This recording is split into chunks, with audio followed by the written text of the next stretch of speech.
Milestone ট্র্যাজেডিতে প্রাণহানি বেড়ে ৩২, নিখোঁজের তথ্য নেই। ২৭ জুলাই প্রতিষ্ঠান খুলে দেওয়ার সিদ্ধান্ত, বার্ন ইউনিটে দগ্ধদের আর্তনাদ। দ্রুত নির্বাচনের মাধ্যমে রাজনৈতিক সরকার গঠন হলে সমস্যা কেটে যাবে, আশা মির্জা ফখরুলের।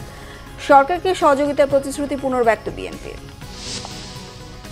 বিমান দুর্ঘটনায় সরকারের আচরণের প্রতিবাদে আলোচনা থেকে সিপিবি, বাসদ সহ ৩ দলের প্রতীকী ওয়াকআউট। এটি রাজনৈতিক অধিকার, মন্তব্য আলী রিয়াজের। নাটোরের বড়াই গ্রামে ট্রাক চাপায় মাইক্রোবাসের ৬ যাত্রী নিহত, আহত ২ জনের অবস্থা আশঙ্কাজনক।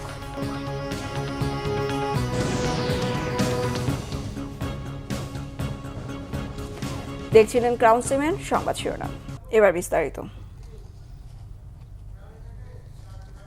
উত্তরে স্কুল ভবনের উপর বিমান বিধ্বস্তের ঘটনায় একটি কমিটি গঠন করেছে মাইলস্টোন স্কুল অ্যান্ড কলেজ কর্তৃপক্ষ। সর্বশেষ তথ্যানুযায়ী আর কোনো শিক্ষার্থীর অভিভাবক মিসিং অভিযোগ করেননি বলে জানিয়েছে স্কুল প্রশাসন। তবে কেউ সন্তানকে খুঁজে না পেলে স্কুলের ৫ নম্বর ভবনে অভিযোগ দায়েরের অনুরোধ জানানো হয়েছে। স্কুল কলেজের ক্লাস শুরু হবে আগামী ২৭ জুলাই থেকে। রিপোর্ট রকুনুজ্জামানের। রাজধানীর দিয়াবাড়িতে মাইলস্টোন স্কুল অ্যান্ড কলেজের ভয়াবহ বিমান দুর্ঘটনার তৃতীয় দিনেও অনেকেই আসছেন স্কুলের সামনে। শিক্ষার্থী থেকে শুরু করে অনেক অভিভাবক এসেছেন ক্যাম্পাসের সামনে। স্কুলের প্রধান ফটক বন্ধ, দর্শনার্থী, সাংবাদিক কাউকেও ভেতরে প্রবেশ করতে দেয়নি নিরাপত্তা প্রহরীরা। স্কুলের ভিতরে মোতায়েন রয়েছে আইনশৃঙ্খলা বাহিনী। স্কুলটির পরিচালক রাসেল তালুকদার জানান, নতুন করে আর কোনো শিক্ষার্থী নিখোঁজের তথ্য নেই। আমরা একটা তথ্য সরবরাহ কেন্দ্র সকাল থেকে অপারেট করছে এবং এটা আমাদের ৫ নম্বর বিল্ডিং এ গ্রাউন্ড ফ্লোরে কাজ করছে। এখানে this committee is fully functioning. এখানে আমরা প্রত্যেক ফর্মের মানে আমাদের স্কুলের যে সেকশনের যে ফর্মগুলো ছিল সেই তাদের রেজিস্ট্রেশন, স্টুডেন্ট এনরোলমেন্ট লিস্ট যেটা বা স্টুডেন্ট লিস্ট যেটা, সেটা নিয়ে টিচাররা বসছেন এবং যেই সব প্যারেন্টস মানে আমরা টালি করার চেষ্টা করছি যে যদি কোনো প্যারেন্টস এখনো মানে ক্লেম করে যে তার বাচ্চা মিসিং, সেগুলো রেজিস্ট্রেশন করা বা কারো কোনো, শুধু তাই না, যাদের ডিএনএ টেস্ট করতে হবে বা যারা মনে করছে যে আমাদের বার্ন ইউনিটে আমাদের চিকিৎসা মানে মেডিসিনের হেল্প লাগবে বা কোনো অপারেশনাল হেল্প লাগবে বা এনি টাইপস অফ হেল্প যেটা লাগবে, সব কিছু আমরা এই ইনফরমেশন সেন্টারে রেকর্ড করছি এবং সেইগুলো প্রোভাইড করার জন্য কলেজ এবং সরকারের পক্ষ থেকে ফুললি মানে ইকুইপড অ্যান্ড প্রিপেয়ার্ড।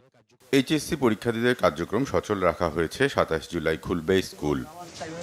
এদিকে বুধবার সকালে দিয়াবাড়ির নয়ানগর এলাকায় নিহত শিক্ষার্থীদের পরিবারের সাথে দেখা করেন জামাতের নায়েবে আমির অধ্যাপক মুজিবুর রহমান।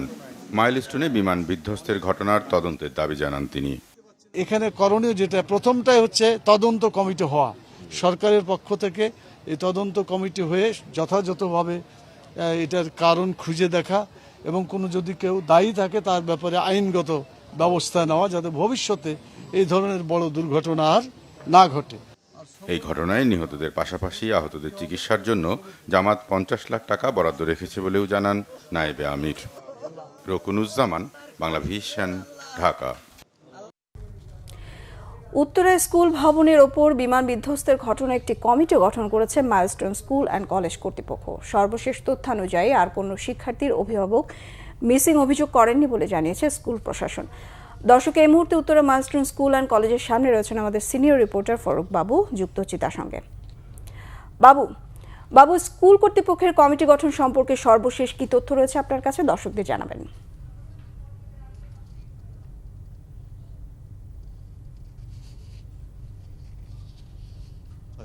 একটা কমিটি গঠন করেছে যে এখানে শিক্ষার্থীদের যেসব মিসিং এর অভিযোগ রয়েছে সেই অভিযোগগুলো তারা তদন্ত করে দেখবে যে আসলে আদৌ কেউ মিসিং রয়েছে কিনা, বা যদি কোনো লাশ শনাক্তর কোনো সমস্যা থাকে বা লাশ শনাক্ত যদি না হয়ে থাকে সেই বিষয়গুলো আসলে এখানে নিরীক্ষা করার জন্য যে ডিএনএ সংগ্রহ করার বিষয় নিয়ে ইতিমধ্যে সিআইডির একটি টিম এসেছিল। তারা বিভিন্ন রকমের স্যাম্পল সংগ্রহ করেছে এবং সেই সাথে শিক্ষকরা আসলে তারা এখান থেকে আমাদেরকে জানিয়েছেন যে এই ধরনের গুজব ছড়ানোর জন্য, কারণ হচ্ছে এখানে সব কিছু হচ্ছে যে তারা ডিজিটালি স্কুলের সব সিস্টেমটা তারা পরিচালনা করে থাকে এবং সেই কারণে এখানে কতজন শিক্ষার্থী বা কোথায় কি সেই বিষয়গুলো তারা খুব অল্প সময়ের মধ্যেই আসলে তারা তদন্ত করে বের করে নিয়ে আসতে পারবে। এবং সেই সাথে তারা বলছেন যে যেহেতু তাদের একটা ডেস্ক গঠন করা হয়েছে, সেই ডেস্কে এখন পর্যন্ত কোনো অভিভাবক অভিযোগ করেননি যে তাদের কোনো সন্তান মিসিং রয়েছে। এবং সেই সাথে আসলে আরো বলে রাখি, এখানে আপনার ইতিমধ্যে হচ্ছে যে স্কুল কর্তৃপক্ষ তারা বিভিন্ন অভিভাবকের কাছে মেসেজ দিয়েছে এবং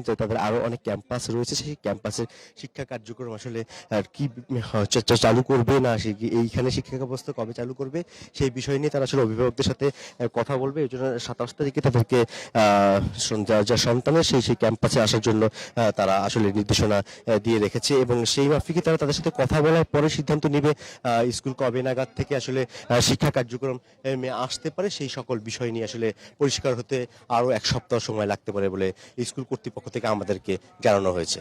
বিপাশা, এই ছিল এখান থেকে সর্বশেষ তথ্য। জি বাবু, ধন্যবাদ আপনাকে। দর্শক, উত্তরার মাইলস্টোন স্কুল অ্যান্ড কলেজ থেকে যুক্ত হয়েছিলেন সহকর্মী ফরুক বাবু। উত্তরার মাইলস্টোন স্কুল অ্যান্ড কলেজে বিমান বিধ্বস্তের ঘটনায় প্রাণহানি বেড়ে দাঁড়িয়েছে 32 জনে। মঙ্গলবার রাত 1:15টার দিকে জাতীয় বার্ন ও প্লাস্টিক সার্জারি ইনস্টিটিউটে এক শিশুর মৃত্যু হয়। আইসিইউতে চিকিৎসাধীন অবস্থায় নাফি নামের এক শিশু মঙ্গলবার রাত 12:15টায় মারা গেছে।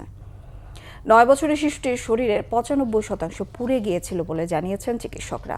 অগ্নিদগ্ধ হয়ে যারা হাসপাতালে ভর্তি রয়েছেন তাদের অনেকের অবস্থায় এখনও আশঙ্কাজনক। বার্ন ইনস্টিটিউটে প্রবেশে সেনাবাহিনী কড়াকড়ি আরোপ করায় ভিড় অনেকটাই কমে গেছে। লোক সমাগম একেবারে নেই বললেই চলে। নেই উৎসুক জনতার ভিড়। শুধু বিমানে বিধ্বস্ত হতাহতদের স্বজন আর অন্যান্য রোগীদের আত্মীয় পরিজনদের চিকিৎসা সংশ্লিষ্টরাই হাসপাতালে প্রবেশ করতে পারছেন। বিভিন্ন গেটে আনসার, পুলিশ ও সেনাবাহিনীর সদস্যরা কঠোর নজরদারিতে দায়িত্ব পালন করছেন।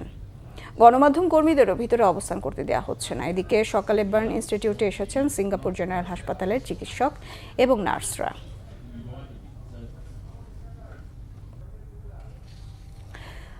দর্শক, জাতীয় বার্ন ইনস্টিটিউটে এই মুহূর্তে রয়েছেন সিনিয়র রিপোর্টার ওবায়দুল্লাহ মামুন, যুক্ত হচ্ছে তার সঙ্গে। মামুন, দগ্ধ শিক্ষার্থীদের চিকিৎসার সর্বশেষ তথ্য জানাবেন।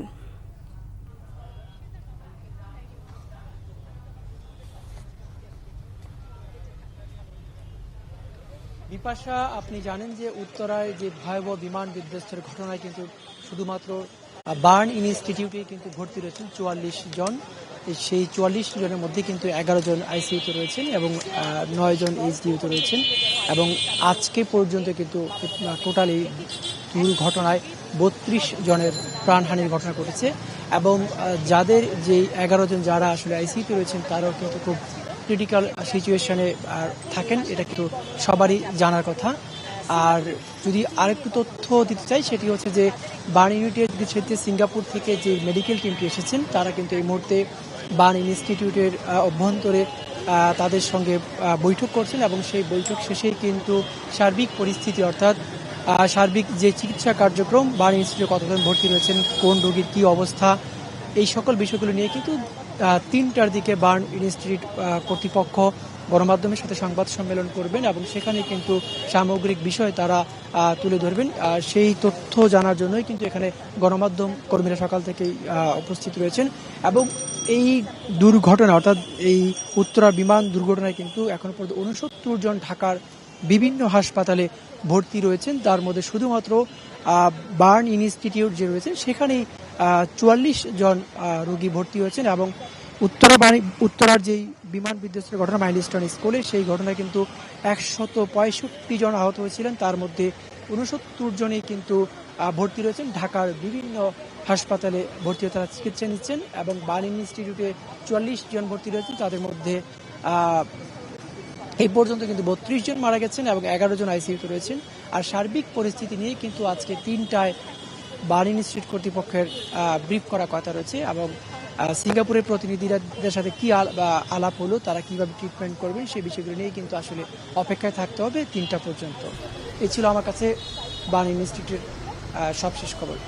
জি মামুন, ধন্যবাদ আপনাকে। দর্শক, দগ্ধ শিক্ষার্থীদের সর্বশেষ তথ্য জানাচ্ছিলেন সহকর্মী ওবায়দুল্লাহ মামুন। পরাজিত শক্তি আবারও ঘুরে দাঁড়াবার চেষ্টা করছে বলে মন্তব্য করেছেন বিএনপি মহাসচিব মির্জা ফখরুল ইসলাম আলমগীর। তিনি অভিযোগ করেন, সাম্প্রতিক সহিংসতায় বোঝা যাচ্ছে যে এগুলো নির্বাচন বানচালের ষড়যন্ত্র। বিএনপি চেয়ারপারসনের গুলশান কার্যালয়ে দলের মহাসচিব মির্জা ফখরুল ইসলাম আলমগীরের সাথে বৈঠক করেন ক্ষুদ্র নৃগোষ্ঠীদের প্রতিনিধি দল। পরে বিএনপি মহাসচিব জানান, মঙ্গলবার রাতে প্রধান উপদেষ্টার সাথে বৈঠক করেছে বিএনপি। এই বৈঠকে আরও বেশি এই বৈঠক আরও বেশি বেশি হওয়া দরকার বলে মনে করেন তিনি। বলেন, সচিবালয়ে হামলায় প্রশাসনিক জটিলতা তৈরি হয়েছে। এর আগে গোপালগঞ্জে হামলা হয়েছে, এর মধ্য দিয়ে পরাজিত শক্তি আবারও ঘুরে দাঁড়াবার চেষ্টা করছে বলে মন্তব্য করেন বিএনপি মহাসচিব। নির্বাচনের দিনক্ষণ নিয়ে সব অস্পষ্টতা দূর করার কথাও বলেন মির্জা ফখরুল।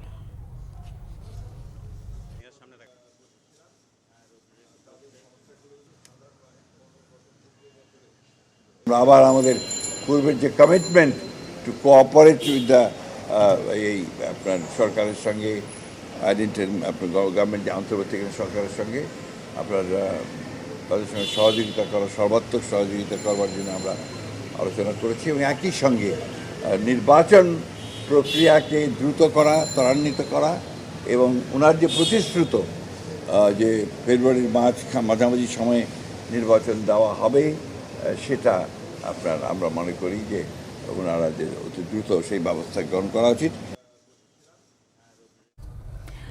মাইলস্টোন ট্র্যাজেডির ঘটনায় শিক্ষা মন্ত্রণালয়ের কোনো অব্যবস্থাপনা ছিল না এমন দাবি শিক্ষা উপদেষ্টা অধ্যাপক ডক্টর সিআর আবরারের। সচিবালয় সাংবাদিকদের তিনি এসব কথা বলেন। ঘটেছে সেটা অত্যন্ত বেদনাদায়ক এবং সেটা কারোরই কাঙ্ক্ষিত না, কিন্তু এটা একটা দুর্ঘটনা, সেটা ঘটেছে এবং সেখানে প্লেনের এই ক্র্যাশ একটা হয়েছে, এতগুলো জীবন নির্বাপিত হয়েছে এবং সেখানে যারা অনেকেই ক্রিটিক্যাল অবস্থানে রয়েছেন। সো এই রকম একটা শোকাবহ একটা পরিবেশে আমরা ফেস করছি। আমরা যেটা সিদ্ধান্ত নিয়েছি, যেহেতু 22 তারিখের পরীক্ষা ছিল সায়েন্সে, কেমিস্ট্রি, সেটা যেদিন হবে সেদিন সকালে হবে এবং যেটা 24 তারিখের সেটা বোধহয় অর্থনীতি, সেটা সেদিন বিকেলে হবে। তো যার ফলে আপনার পরীক্ষা পুরো প্রক্রিয়া যেন আরও কটা দিন পিছিয়ে যেন না যায় শেষ হতে, সেজন্য আমরা একটু আগে ওইভাবে আমরা জিনিসটা প্ল্যান করেছি। মাইলস্টোন স্কুল অ্যান্ড কলেজে বিমান বিধ্বস্ত হয়ে হতাহত প্রত্যেকের পরিবারকে তাৎক্ষণিক 10 লাখ টাকা ক্ষতিপূরণ দেওয়ার নির্দেশনা চেয়ে রিট দায়ের করা হয়েছে। বুধবার সুপ্রিম কোর্টের আইনজীবী অ্যাডভোকেট ইউনুস আলী আকন্দ এ রিট দায়ের করেন। বিমানবন্দর এলাকায় 4 তলার বেশি কোনো ভবন না নির্মাণের নির্দেশনাও চাওয়া হয় রিটে। হাইকোর্টে রিট আবেদনটির উপর শুনানি হতে পারে আগামী রবিবার। গত সোমবার দুপুরে রাজধানীর উত্তরার দিয়াবাড়িতে মাইলস্টোন স্কুল অ্যান্ড কলেজে বিমান বাহিনীর একটি যুদ্ধ বিমান বিধ্বস্ত হয়। দুর্ঘটনায় পর্যন্ত 32 জনের মৃত্যু হয়েছে।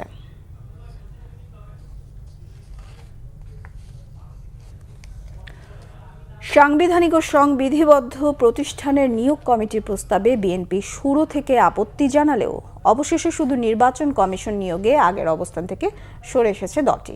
শুরুতে আইনের মাধ্যমে নির্বাচন কমিশন গঠনের পক্ষে মত দিলেও আজ সংবিধানে অন্তর্ভুক্ত করার পক্ষে মত দেয় বিএনপি।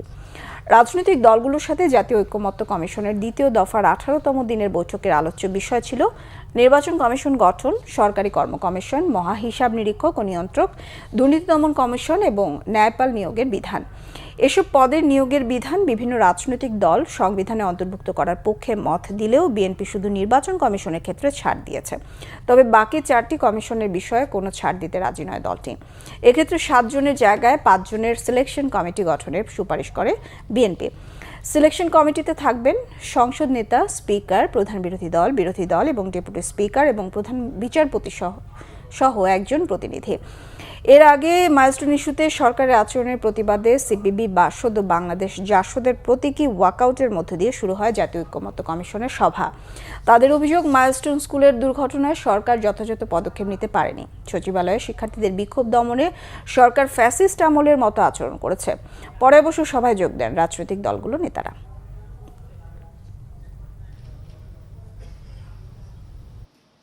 সাংবিধানিক এবং সংবিধিবদ্ধ প্রতিষ্ঠান নিয়ে আলোচনার প্রস্তাব আছে, খানিকটা সংশোধিত কিছু ক্ল্যারিক্যাল এরর বলবো আমি, সেগুলো সংশোধন করে দেয়া হয়েছে। সামগ্রিক পরিস্থিতি আপনারা জানেন, আমাদের সময়ের স্বল্পতার বিবেচনাও আপনারা জানেন। যতটা সম্ভব সংক্ষিপ্ত আকারে আলোচনার মধ্য দিয়ে সিদ্ধান্তের দিকে অগ্রসর হতে পারবো। নাটোরের বড়াই গ্রামে ট্রাক চাপায় মাইক্রোবাসে থাকা 5 নারী সহ 6 যাত্রী নিহত হয়েছেন। বেলা 11টার দিকে বনপাড়া হাটিকুমরুল মহাসড়কের তরমুজ পাম্প এলাকায় দুর্ঘটনা ঘটে। পুলিশ জানায় সকালে মহাসড়কের তরমুজ পাম্প এলাকায় ঢাকাগামী একটি মাইক্রোবাসকে রাজশাহীগামী ট্রাক চাপা দেয়। এতে ঘটনাস্থলে নিহত হন 5 নারী যাত্রী। আশঙ্কাজনক অবস্থায় আহত 5 জনকে হাসপাতালে নিয়ে হলে সেখানে একজনকে মৃত ঘোষণা করেন চিকিৎসক। বাকি 3 জনের চিকিৎসা চলছে হাসপাতালে।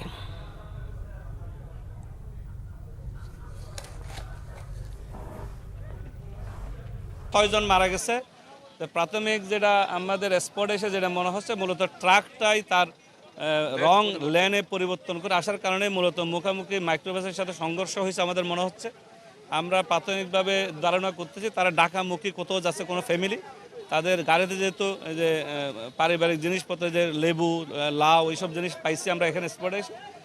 আমরা 5 জন স্পটে মারা গেছে, 1 জন হাসপাতালে, আর বাকি 3 জনও গুরুতর অবস্থা আছে।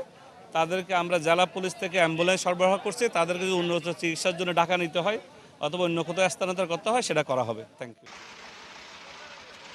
জাতীয় নাগরিক পার্টি এনসিপির দক্ষিণাঞ্চলীয় মুখ্য সমন্বয়ক হাসনাত আব্দুল্লাহ বলেছেন, বেতন ভাতা ফেরত দিয়ে স্বাস্থ্য উপদেষ্টাকে পদত্যাগ করতে হবে।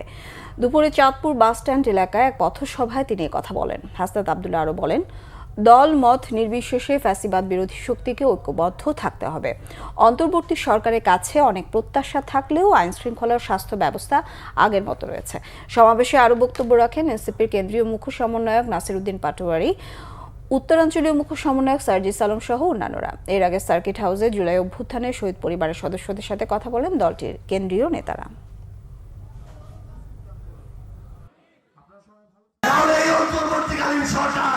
আমার শহীদ পরিবারের, আমার সন্তান হারানো মায়েদের, ভাই হারানো ভাইদের এই যে ব্যথা, এই যে দায়বদ্ধতা, সেটা এই বাংলাদেশে মৃত্যুর পূর্ব পর্যন্ত কোনোদিন এড়িয়ে যেতে পারবে না। আমাদের একজন স্বাস্থ্যমন্ত্রী আছে বাংলাদেশের, চিনেন ওনাকে? উনি ডক্টর মোহাম্মদ ইউনূসের ভাই ব্রাদার কোথায় আসছে?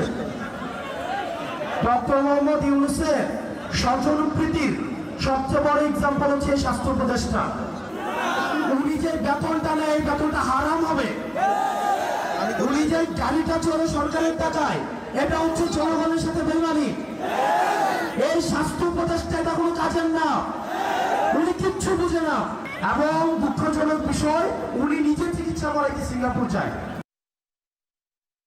চলতি সপ্তাহে বেশ ভালো সময় পার করছে দেশের পুঁজিবাজার। গত কয়েকদিনের ধারাবাহিকতায় আজ সপ্তাহের চতুর্থ কার্যদিবসেও ইতিবাচক ধারায় রয়েছে দেশের 2 শেয়ার বাজার, ঢাকা এবং চট্টগ্রাম এক্সচেঞ্জ।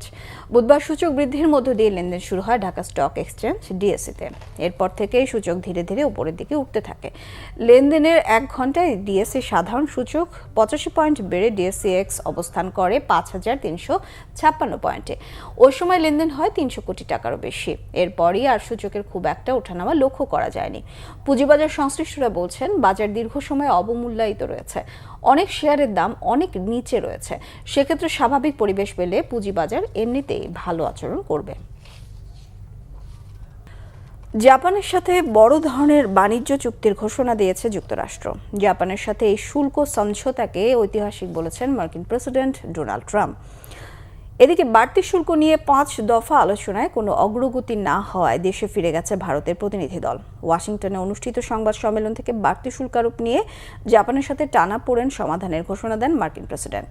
জানান, যুক্তরাষ্ট্রে প্রবেশে জাপানের পণ্যে বাড়তি শুল্ক আরোপের পরিকল্পনা থেকে সরে এসে তা 15% নির্ধারণ করা হয়েছে। বিনিময়ে $55,000 কোটি বিনিয়োগ করবে জাপান। এতে কর্মসংস্থানের খাত অনেক বিস্তৃত হয়ে 2 দেশই লাভবান হবে বলে আশাবাদী ট্রাম্প। সেই সঙ্গে জাপানের বাজার যুক্তরাষ্ট্রের গাড়ি, ট্রাক, ধান ও কৃষি পণ্যের জন্য খুলে দেবে। জাপানের উপর 35% শুল্ক আরোপের হুমকি দিয়ে সমঝোতার প্রস্তাব দিয়েছিল ট্রাম্প প্রশাসন। এদিকে বাড়তি শুল্ক কমাতে যুক্তরাষ্ট্রে ধারাবাহিক আলোচনায় ভারত খুব ইতিবাচক অগ্রগতির আভাস দিলেও শেষমেশ কোনো সিদ্ধান্ত হয়নি। গত 2 এপ্রিল ভারতের 26% সহ বিভিন্ন দেশের উপর বাড়তি শুল্ক আরোপে মার্কিন প্রেসিডেন্ট ট্রাম্পের ঘোষণায় তোলপাড় পড়ে যায়। বাড়তি শুল্ক কার্যকরে 1 আগস্টের সময়সীমার আগে মার্কিন বাণিজ্য প্রতিনিধি দলের নয়াদিল্লি সফরের কথা থাকলেও অন্তর্বর্তী চুক্তির সম্ভাবনা ক্ষীণ। সংবাদ শেষ করব ক্রাউন সিমেন্ট শিরোনামগুলো আরও একবার জানি।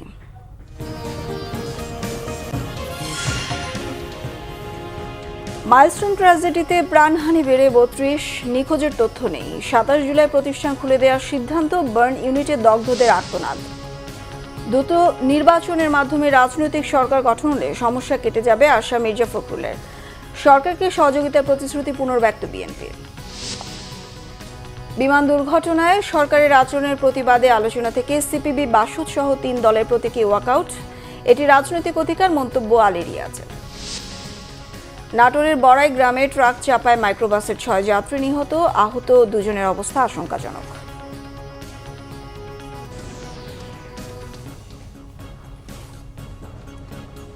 এই ছিল এখনকার মতো। পরের সংবাদ বিকেল 4টায়, 3টায় থাকছে নিউজ টপ 10 দেখার আমন্ত্রণ রইল। এছাড়া বাংলা ভিশন সংবাদ ও সংবাদ সংশ্লিষ্ট অনুষ্ঠান দেখতে ভিজিট করুন www.bbnews24.com ও facebook.com/banglavisionnews। সাবস্ক্রাইব করুন youtube.com/banglavisionnews। সঙ্গে থাকায় ধন্যবাদ সবাইকে।